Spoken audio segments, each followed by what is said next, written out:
तो स्वागत है आपका इस लेक्चर में, जिसमें टॉपिक चल रहा पॉवर्टी, हेल्थ, अनएम्प्लॉयमेंट और गवर्नमेंट स्कीम, जिसमें ऑलरेडी 2 पार्ट आ चुके हैं और ये तीसरा पार्ट है। ये रहा कुछ डिटेल मेरे बारे में। नए स्टूडेंट हो तो पॉज करके पढ़ लेना, पुराने हो तो मालूम ही है। इस पर्टिकुलर लेक्चर के लिए एवरीबॉडी आपको मार्क करना है कॉपी में फ्रॉम 1 to 20। ध्यान रखना है क्रेडिट और साइंटिफिक टेम्परामेंट सिस्टम का। ये रहा पहला क्वेश्चन आपके सामने। अच्छा, एक बार मैं आपको बता दूं, एक्चुअली क्या हुआ कि पूरा लेक्चर में रिकॉर्ड कर लिया है ना। पूरा का पूरा रिकॉर्ड हो गया और अचानक से क्या हुआ, फिर कुछ टेक्निकल ग्लिच की वजह से अपने आप हट गया। मालूम नहीं क्या हुआ है ना, इसकी वजह से मेरे को दोबारा रिकॉर्ड करना पड़ा।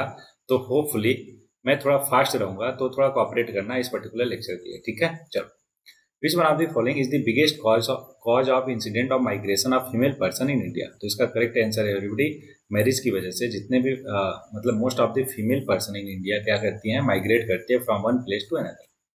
एक्सप्लेनेशन आप देख सकते हो कि marriage is the biggest reason for incident of migration of female person in India, because of which women migrate from one place to another. Findings show that marriage made up for 46% of total migration in India, which of which 97% जो है कि वो क्या है, women है। बाकी आप data है आराम से पढ़ लेना। नेक्स्ट क्वेश्चन आपके सामने, विच one of the following statement regarding sex composition is not correct. Not correct हमसे पूछ रहा, तो इसका एकदम एग्जैक्ट जवाब है एवरीबॉडी ऑप्शन डी। अगर वो मैं शुरू से कर रहा होता तो सारे स्टेटमेंट आपको पढ़ के सुनाता है ना, लेकिन आप एक काम करना, मैं यहाँ पे करेक्ट बता दे रहा हूँ, नॉट करेक्ट कौन सा है, और बाकी तो करेक्ट है तो आप पढ़ लेना क्या, ये तीनों के तीनों, ठीक है।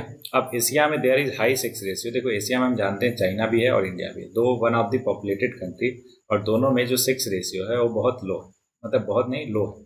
अब अगर लो है, इंडिया, चाइना हो गया, पाकिस्तान, अफगानिस्तान, ऐसे बहुत सारे कंट्रीज हैं कहाँ पे, एशिया में, जिनकी वजह से ओवरऑल जो सेक्स रेशियो है वो लो सेक्स रेशियो है।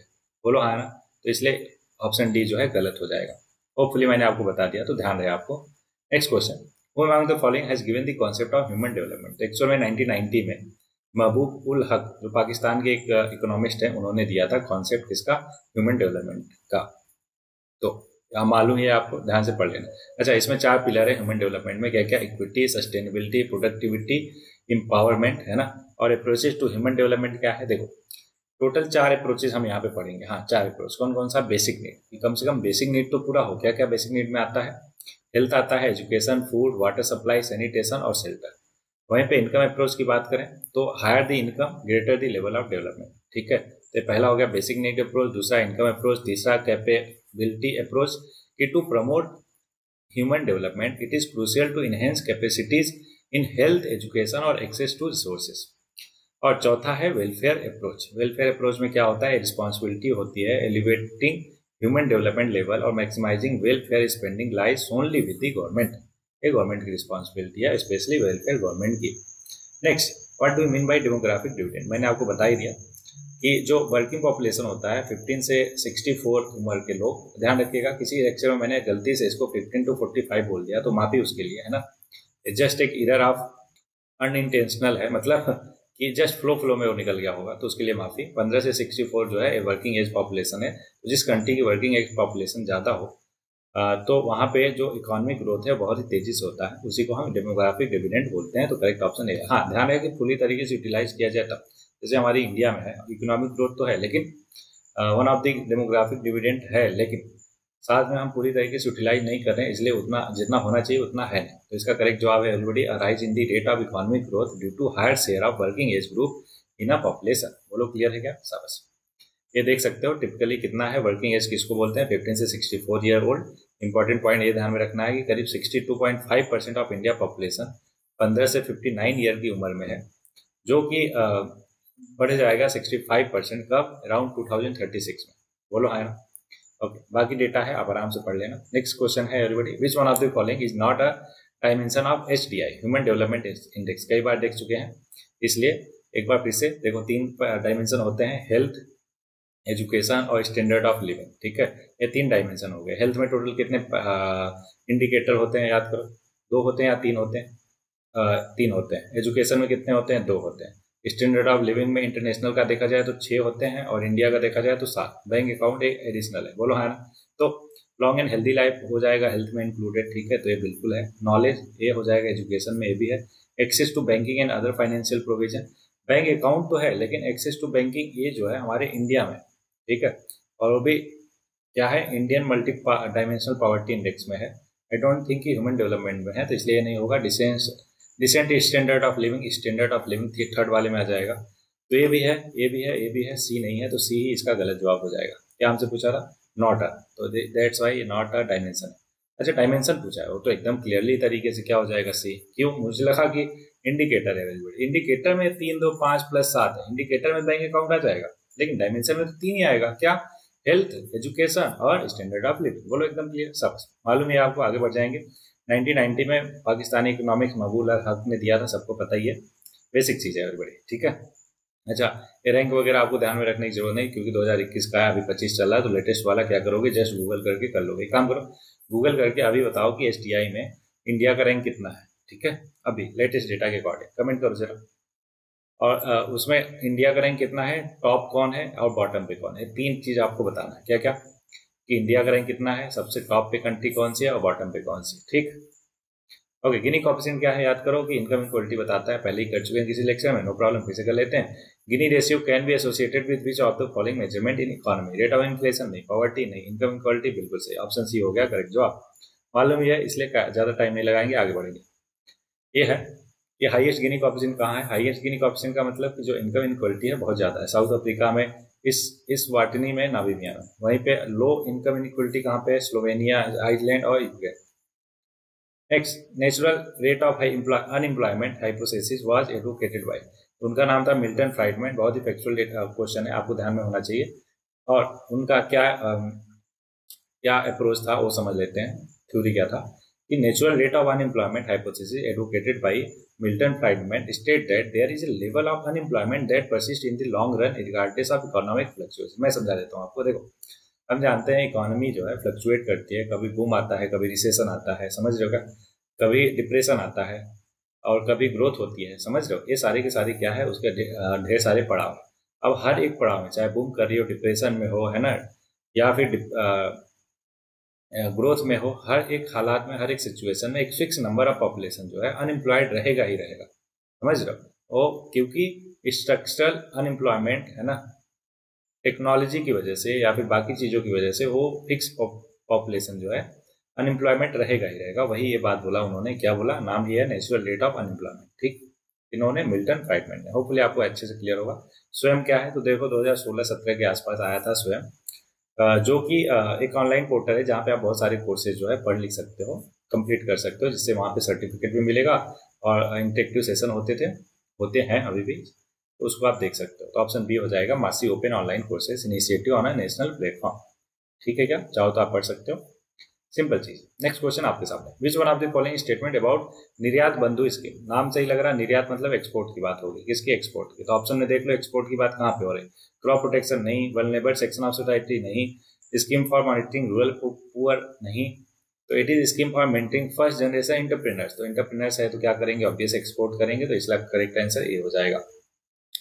Okay, which one of the following is not a feature of the संसद आदर्श ग्राम योजना। ध्यान रहे, संसद आदर्श ग्राम योजना का फीचर नहीं है, तो एक्चुअल में इसका एम की creating infrastructure for the village, ये नहीं है, बाकी सबके सब है। वैसे होना ये भी चाहिए, लेकिन अनफॉर्चुनेटली ए बी डी है और सी नहीं। ये किसकी वजह से, अब ध्यान से समझो, एमपी लाइट्स याद कीजिए। तो 2016 में गवर्नमेंट ने ये बोला कि हर कोई एमपी क्या करेगा कि एक 3 गांव को, है ना, अल्टरनेट ईयर, मतलब कि आने वाले ईयर में एक गांव को आदर्श ग्राम बनाएगा, गोद लेगा एक गांव को और उसको आदर्श ग्राम बनाएगा। कैसे, कम्युनिटी पार्टिसिपेशन करवा के, है ना, गाइड करके बाई मेंबर ऑफ पार्लियामेंट और विलेज डेवलपमेंट प्लान बना के, इस तरीके से आदर्श ग्राम बनाना है। क्या बनाना है, आदर्श ग्राम, संसद आदर्श ग्राम, ठीक है। तो 5 करोड़ मिलते हैं ना एमपी लाइट्स में, उसकी वजह से। अब एक बात बताओ, 2025 अभी चल रहा है, तो ये पर्टिकुलर को स्कीम को बंद कर दिया गया जिसका नाम है एमपी लाइट्स, है ना। तो इसके बारे में जरा रिसर्च करो और मेरे को बताओ कमेंट बॉक्स में। नेक्स्ट है, Amartya Sen was awarded the Nobel prize for his contribution to welfare economy, correct जवाब है एवरीबॉडी। अमर्त्य सेन को 1998 में, उनको 1998 में नोबेल प्राइज मिला। क्यों, क्योंकि उन्होंने वेलफेयर में बहुत सारे काम किए, जैसे कि पावर्टी और फेमाइंस को मेजर किया, उस पर फोकस किया, and he develop new concept such as capability approach and wellbeing. Welfare economy क्या है, एक ब्रांच ऑफ इकोनॉमिक्स है that studies the welfare of individual and societies. It is concern with how to measure welfare, how to achieve economic efficiency and how to distribute resources fairly, ठीक। तोमस सेन जी ने इतने सारे अच्छे काम किए, दैट्स वाई इनको नोबेल प्राइज मिला वेलफेयर इकोनॉमी के लिए। Next, all India census was, all India जो सेंसस था वो क्या था? पहले अटेम्प्ट किया था 72 में, बिल्कुल सही। उसके बाद रेगुलरली अंडरटेकन सिंस 1881, बिल्कुल। उसके बाद से कंटिन्यू चला ही आ रहा। अभी कब, जब ये कोविड आया है ना, कोविड की वजह से ये नहीं हो पाया, अदरवाइज हर 10 साल में रेगुलरली होता रहा है। पहला सही, दूसरा सही। तीसरा, ऑलवेज अंडरटेकिंग एज 5 ईयर, बिल्कुल गलत, 10 ईयर। तो पहला और दूसरा करेक्ट, तीसरा गलत, आपको मालूम ही है। आगे बढ़ जाएंगे एवरीबॉडी।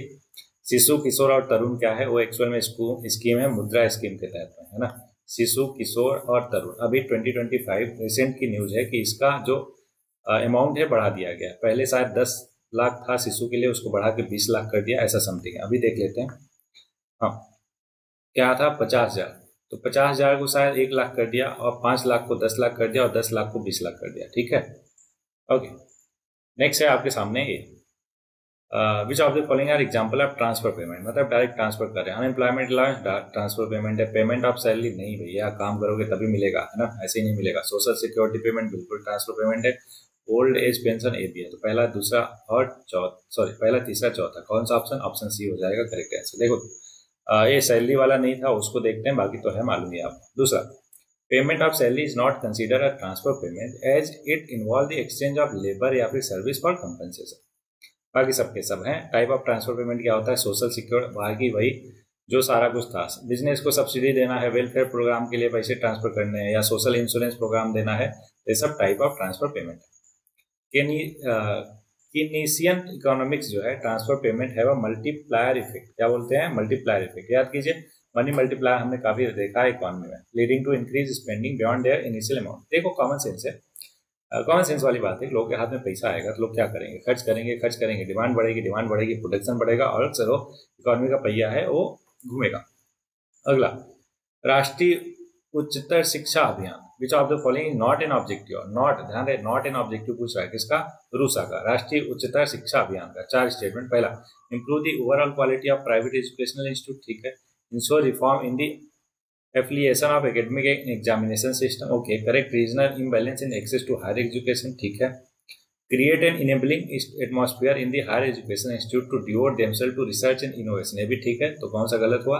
पहला वाला ही गलत लग रहा है क्या, कि improve the overall quality of private educational institute? हाँ जी एवरीबॉडी, तो पहला ही गलत है, प्राइवेट एजुकेशनल इंस्टीट्यूट नहीं है, गवर्नमेंट होना चाहिए। देखते हैं एक्सप्लेनेशन। राष्ट्रीय Uchchatar Shiksha Abhiyan RUSA aims to improve access, equity and quality in higher education in India. It focuses on various objectives, but it does not specifically target the improvement of overall quality in private educational. बोल क्या क्या है, basic चीजें आप चाहो तो पढ़ सकते हो। Next, which one of the following is are false, कौन से गलत है ये बताना है। Wage board are tripartite in nature with representative from worker, employment और एम्प्लॉयर्स और इंडिपेंडेंट मेंबर्स, ठीक लग रहा। Except for the wage board for journalism and non journalist और non journalist, all the other wage board are statutory in nature. अच्छा, उनको छोड़ के सारी सारी स्टेचुअरी है, मालूम नहीं, मेरे को गलत लग रहा है ना, गलत होने के चांसेस इसके ज्यादा है। अभी रुक जाओ। Second, national commission on labour has recommended against the utility of wage board, इसका भी आता पता नहीं है। तो अगर मेरे कोई क्वेश्चन अटेम्प्ट करना होता तो दूसरा दूसरा दूसरा को छोड़ के हम केवल ओनली वन करते, देख लेते, हो सकता है गलत होने के चांसेस, बिल्कुल गलत होने के चांसेस है एवरीबॉडी, बी होगा इसका, ओनली 2। क्या बात करते हैं? अरे बिल्कुल ठीक बात करते हो एवरीबॉडी। फॉल्स पूछा है हमसे, है ना, तो हमने करेक्ट वाला बताया, तो फॉल्स जो है दूसरा फॉल्स है, बाकी पहला और तीसरा दोनों सही है। तो फॉल्स पूछा था इसलिए ऑप्शन बी जो है उसका फॉल्स स्टेटमेंट होगा। बिल्कुल सही अप्रोच था हमारा एवरीबॉडी। वही तुम्हें कंफ्यूज होगा कि एकदम उल्टा कैसे हो सकता है। नेक्स्ट, नॉर्मन बोरलॉग एवरीबॉडी, ये यूएसए के थे, इनका ग्रीन रिवोल्यूशन में बहुत बड़ा हाथ था, जिसके लिए उन्हें नोबेल पीस प्राइज भी मिला, ठीक है। Nobel peace prize for his contribution is, ठीक है। Development of high hill variety, बिल्कुल सही बात है। मॉडर्नाइजेशन ऑफ इरिगेशन इंफ्रास्ट्रक्चर, और इंट्रोडक्शन ऑफ सिंथेटिक फर्टिलाइजर और पेस्टिसाइड। देखो पहले का तो एकदम श्योर है, दूसरा और तीसरा पता नहीं, हो सकता है, इसलिए या तो ये होगा या तो डी होगा। मैं रहता तो डी की तरफ पे जाता, क्यों? क्योंकि ओवरऑल तीनों के तीनों कंट्रीब्यूशन है ना, होना ही होना पड़ेगा अगर उनको नोबेल प्राइज मिलना उनके कंट्रीब्यूशन के लिए। तो ऑप्शन बिल्कुल सही है एवरीबॉडी, ऑप्शन डी जो है वो सही है, कि उनका तीनों में डेवलपमेंट मतलब कि कंट्रीब्यूशन था। ओके, सिंपल चीजें पढ़ लेना आराम से, अपने इंडिया की नहीं है, अदरवाइज डिटेल में पढ़ते हैं। Next, which one of the following statement is are true with regard to the newly launch Van Bandhu Kalyan योजना? नहीं, एवरीबडी ऊपर जो बोला ना अपने इंडिया के नहीं थे, एक्चुअली उनका इंडिया में जो ग्रीन रिवोल्यूशन आया था उसके पीछे भी उन्हीं का हाथ था कि वहाँ से हाई यील्ड वैरायटी सीड्स आया, तब जाके हमारे यहाँ क्या आया पाया, ग्रीन रिवोल्यूशन आ पाया। ठीक है, अब नेक्स्ट क्वेश्चन क्या जाता है, which of the following statement is are true with regard to newly launch Van Bandhu Kalyan योजना? कब की क्वेश्चन है? 2015 का। तो वन बंधु कल्याण योजना उस समय लॉन्च हुआ था, उसके बारे में दो स्टेटमेंट है। पहला, under the scheme centre will provide 10 crore each for every state and union territory of the country for the development of various facility for the tribal. मालूम नहीं। The scheme mainly focuses on bridging infrastructure gap and gap in human development indices between scheme tribes और other social group. ये बिल्कुल ठीक रहा, generic ठीक है। तो दूसरा होगा तो ऑप्शन बी होगा या तो सी होगा। ऑप्शन देख लेते हैं कौन सा बी और सी है। 50-50 पे पहुंच गए, पहला गलत दूसरा सही है एवरीबडी। तो करेक्ट ऑप्शन बी है कि primary focus of one Bandhu Kalyan योजना है कि अपलिफ्ट द ट्राइबल कम्युनिटी। पहला गलत क्यों है? क्योंकि the scheme does not allocate funds for tribal development, funds allocate नहीं करता। तो एक पुराना स्कीम है एवरीबडी, दैट्स वाई। आप चाहो तो इसको पॉज करके पढ़ सकते हो, अपन इतना टाइम नहीं लगाएंगे, आगे बढ़ेंगे। Which of the following are objective of national AYUSH mission? ध्यान है किसका? नेशनल आयुष मिशन की बात हो रही है बाई यूनियन कैबिनेट रिसेंटली। तो ऊपर देखो, ऊपर इसलिए नहीं पढ़ा क्योंकि उतना ज़्यादा इंपॉर्टेंट स्कीम नहीं था, लेकिन ये बहुत न्यूज़ में रहता है, इसको आपको करना ही करना है। पहला, improvement of AYUSH education through enhancement in number of upgraded educational institute. ठीक है। Better access to AYUSH services through increase in the AYUSH hospital and dispensaries availability of drugs और मैन पावर। ठीक लग रहा? ओके, नो प्रॉब्लम, अभी रुक जाओ, सब्र रखो। Providing sustained availability of quality raw material for Ayush system of medicine, ये भी ठीक लग रहा। एवरीबडी तीनों के तीनों बहुत ही जेनरिक दिख रहे हैं, तो मेरे को तो तीनों सही लग रहा है, तो करेक्ट आंसर तीनों होना चाहिए। बाकी देख लेते हैं इसके एक्सप्लेनेशन से। पहला, दूसरा, तीसरा तीनों सही है everybody. It focuses on improving the quality and infrastructure of educational institute that, मतलब जो था ना लिखा उसमें वही सारी चीज़ें हैं, तो दोबारा पढ़ने की जरूरत नहीं। आप चाहो तो उसको ध्यान से देख सकते हो। बाकी नेशनल आयुष मिशन का ऑब्जेक्टिव देखा जाए तो offering cost effective AYUSH services to the people through AYUSH hospital dispensaries और also provide AYUSH facility in primary health centre, PSC जिसको बोलते हैं, कम्युनिटी हेल्थ सेंटर। याद कीजिए, अभी कोविड के टाइम पे ये बहुत ज़्यादा न्यूज़ में था। क्या? प्राइमरी हेल्थ सेंटर और कम्युनिटी हेल्थ सेंटर, ये सारा का सारा बोलो, है ना? गुड। बूस्टिंग, और क्या ऑब्जेक्टिव है इसका आयुष मिशन का? कि boosting institutional capacity at the state level for Ayush system by upgrading educational institution, drug testing lab, AS&U pharmacies, क्या क्या, आयुर्वेदा, सिद्धि और यूनानी, ये हो जाता है AS&U। एंड ऑल्सो आयुर्वेदा, सिद्धि और यूनानी इन्फोर्समेंट मैकेनिज्म। बाकी है supporting the cultivation of medicinal plants by adopting good agriculture practices. आगे adding the stabilisement of cluster through the convergence of cultivation, value addition और warehousing, marketing and developing infrastructure for entrepreneurs.